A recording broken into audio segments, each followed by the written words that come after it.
উচ্চ মাধ্যমিক 4th semester পরীক্ষাতে কত নাম্বার পেলে তোমরা পাস করবে? পাস নম্বর কি রয়েছে? উচ্চ মাধ্যমিক 4th সেমিস্টার পরীক্ষাতে গ্রেস নাম্বার দেওয়া হবে কি? আর যদি গ্রেস নাম্বার দেওয়া হয় কতটা দেওয়া হবে, কত নাম্বার গ্রেস নম্বর হিসেবে দেওয়া হবে সেটা বলে দেব।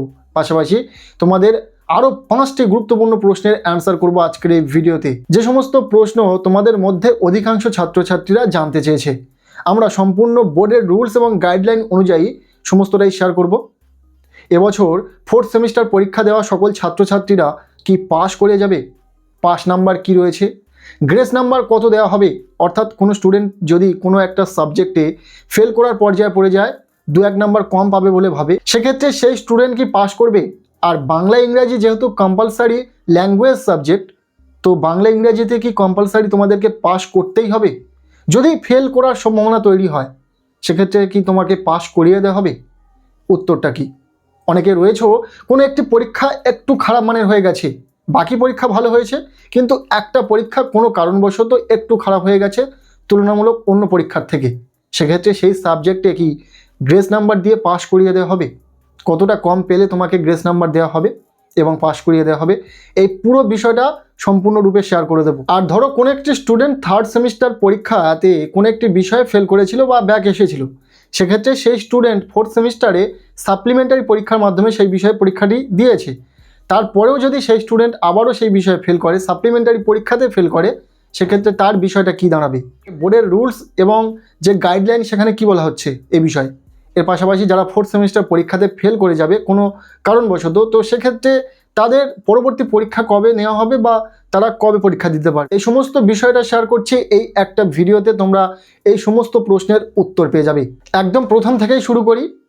প্রথম যে প্রশ্নটি রয়েছে, কত নম্বরে পাস? অর্থাৎ তোমাকে প্রতিটা বিষয়ে কত করে নাম্বার পেতে হবে তবেই তোমরা পাস করবে। মিনিমাম পাস নম্বরটুকু কি রয়েছে?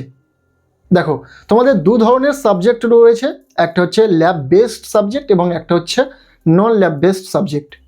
ল্যাব বেসড সাবজেক্ট কোনগুলো? যেগুলোতে 35 নম্বরের পরীক্ষা হয়েছে। আর নন ল্যাব বেসড সাবজেক্ট যেখানে 40 নম্বরের পরীক্ষা হয়েছে। 4th সেমিস্টারের কথা বলছি। তো 40 নম্বরের পরীক্ষায় যারা 12 পাবে, মিনিমাম 12 নম্বর পাবে, তারা কিন্তু পাস করে যাবে, বা ওই 40 নম্বরের পরীক্ষায় 12 নম্বর মিনিমাম পাস নম্বর। আর যে সমস্ত বিষয়ে 35 নম্বরের পরীক্ষা হয়েছে সেখানে মিনিমাম পাস নম্বর হচ্ছে 10.5, অথবা তোমরা সেটাকে 11 ধরে চলো, 11টা নম্বর পেলে তুমি পাস করে যাবে। দুই ধরনের সাবজেক্টের ক্ষেত্রে ঠিক কত করে নাম্বার পেলে তোমরা পাস করবে প্রতিটা বিষয়ে বলে দিলাম। এবার প্রশ্ন, গ্রেস নাম্বার দেওয়া হবে কি? এবছরে কি সবাই পাস? দেখো, গ্রেস নাম্বার দেওয়া হবে, যেহেতু ম্যানুয়ালি টিচাররাই খাতা দেখবেন, তো গ্রেস নাম্বার দেওয়া হবে। যে কোনো টিচার খাতা দেখার সময় সহানুভূতির সাথেই খাতা দেখেন, যাতে প্রতিটা স্টুডেন্ট পাস করে যায়। কোনো টিচার চান না যে কোনো স্টুডেন্ট ফেল করুক। এক্ষেত্রে টিচাররা যখন খাতা দেখবেন, তারা চেক করেন যে স্টুডেন্টটি পাস করার ক্যাপাবিলিটি রয়েছে কিনা, খাতাতে পাস করার মতো তুলতে পারছে কিনা নাম্বার। ধরো কোনো স্টুডেন্ট পাস করা থেকে 1 নাম্বার কম পেল, 12 নম্বর পেলে পাস, সেখানে হয়তো স্টুডেন্ট কোনো কারণবশত 11 পেয়েছে বা 10 পেয়েছে, সেক্ষেত্রে কিন্তু সেই স্টুডেন্টকে কি পাস করানো হবে? এই প্রশ্ন কিন্তু অনেকের ছিল, তো বলি হ্যাঁ, সেই স্টুডেন্ট পাস করে যাবে। তাকে গ্রেস নাম্বার হিসাবে ওই 1 নাম্বার অথবা 1.5 থেকে 2 নাম্বার কম পেলেও তাকে কিন্তু পাস করিয়ে দেওয়া হবে। গ্রেস নাম্বার হিসাবে সেই নাম্বারটি দেওয়া হবে। এবার নাম্বারটা কোথায় দেবে? দেখো, তুমি খাতা লিখেছো, একদম খালি খাতা ছেড়ে এলে সেটা আর পাস করানোর দায়িত্ব কিন্তু কোনো টিচারের থাকে না, বা তোমাকে পাস করানো কোনোভাবেই সম্ভব নয়। তোমার খাতাতে যদি লেখা থাকে, কিছু অন্তত তুমি লিখে এসেছো এবং টিচাররা দেখছেন যে তোমার খাতাতে লেখা রয়েছে কিন্তু কোনো কারণবশত তুমি 1-2 নাম্বার কম পেয়েছো, সেক্ষেত্রে দেখা হবে আবারও পুনরায় যে ওই খাতাতে কোথাও নাম্বার বসানোর জায়গা রয়েছে কিনা। যদি কোথাও নাম্বার বসানোর এমন কোনো জায়গা থাকে, সেখানে নাম্বার বসিয়ে সেই স্টুডেন্টকে কিন্তু পাস করিয়ে দেওয়া হবে। এবার তুমি খালি খাতা ছেড়ে এলে তোমাকে পাস করানো সাধ্যই কারণ নেই। তাই তোমরা যারা খালি খাতা ছেড়ে আসোনি, লিখে এসেছো, আমি একদম পরীক্ষার শুরু থেকে বলে আসছি যে তোমরা খালি খাতা ছেড়ে আসবে না, যতটুকু পারবে লিখে আসবে। যারা খালি খাতা ছেড়ে আসোনি, অন্তত কিছুটা লিখে এসেছো, যতটুকু পেরেছো লিখেছো, তো সেক্ষেত্রে তোমরা কিন্তু পাস করে যাবে, নিশ্চিন্তে থাকতে পারো। এই মুহূর্তে টেনশন করে আর তোর কোনো উপায় নেই, তোমার কোনো পরিবর্তন হওয়ার নয়, যা হবে সেটা দেখা যাবে।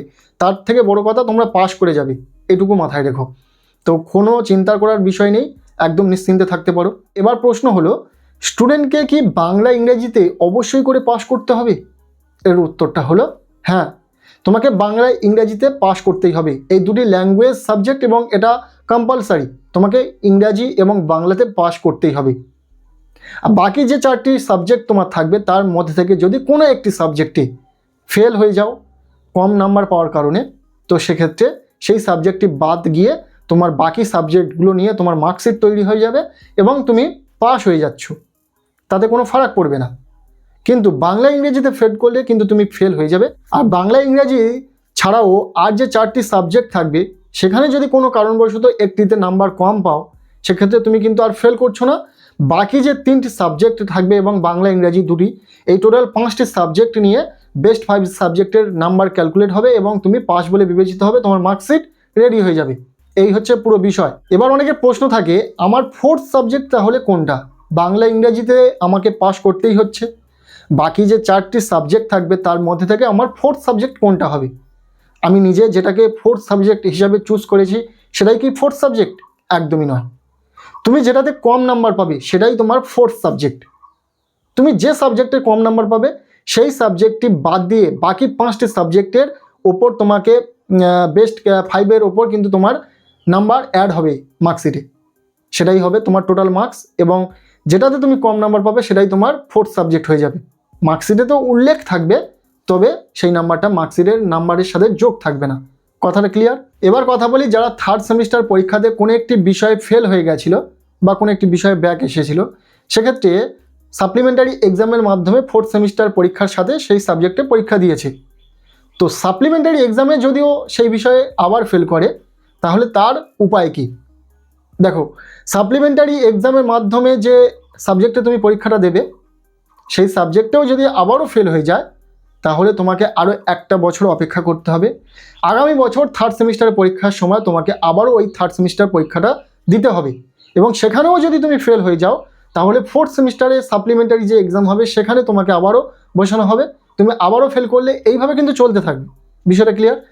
আর যদি 4th সেমিস্টার পরীক্ষাতে তুমি ফেল করে যাও, এই যে 4th সেমিস্টার পরীক্ষা দিলে কোনো কারণবশত যদি কারোর ব্যাক আসে কোনো একটি বিষয়ে, যদি বাংলা ইংরেজির ক্ষেত্রে বলি, সে ফেল বলে বিবেচিত হবে। আর সেই সাবজেক্টের পরীক্ষা দিতে হবে আগামী বছর 4th সেমিস্টার পরীক্ষার সময়। সেই স্পেসিফিক সাবজেক্টের পরীক্ষা দিতে হবে, সমস্ত সাবজেক্টের নয়। যে সাবজেক্টে ফেল করবে শুধুমাত্র সেই সাবজেক্টের পরীক্ষা দিয়ে তাকে কিন্তু আবারও উচ্চ মাধ্যমিক 4th সেমিস্টার পরীক্ষাতে উত্তীর্ণ হতে হবে। বিষয়টা ক্লিয়ার? তো আশা করছি তোমাদের সমস্ত ডাউট ক্লিয়ার করে দিলাম। এই একটা ভিডিওতে তোমাদের যে সমস্ত কোয়ারিজগুলো ছিল সমস্তটাই তুলে ধরলাম। এরপরেও যদি তোমাদের কোনো রকম প্রশ্ন থাকে অবশ্যই কমেন্ট সেকশনে জানাও, আমরা যতটা সম্ভব উত্তর করার চেষ্টা করব। তো আজকের এই ভিডিওটি তোমাদের কেমন লাগলো অবশ্যই জানিও। ভিডিওটি ভালো লেগে থাকলে লাইক করে দাও, আমাদের এই চ্যানেলে নতুন হলে চ্যানেলটিকে সাবস্ক্রাইব করে রাখো, আর পারলে ভিডিওটি বন্ধুদের সাথে প্রচুর শেয়ার করে দাও। দেখা হচ্ছে নেক্সট কোনো ভিডিওতে, ততক্ষণের জন্য টেক কেয়ার, বাই।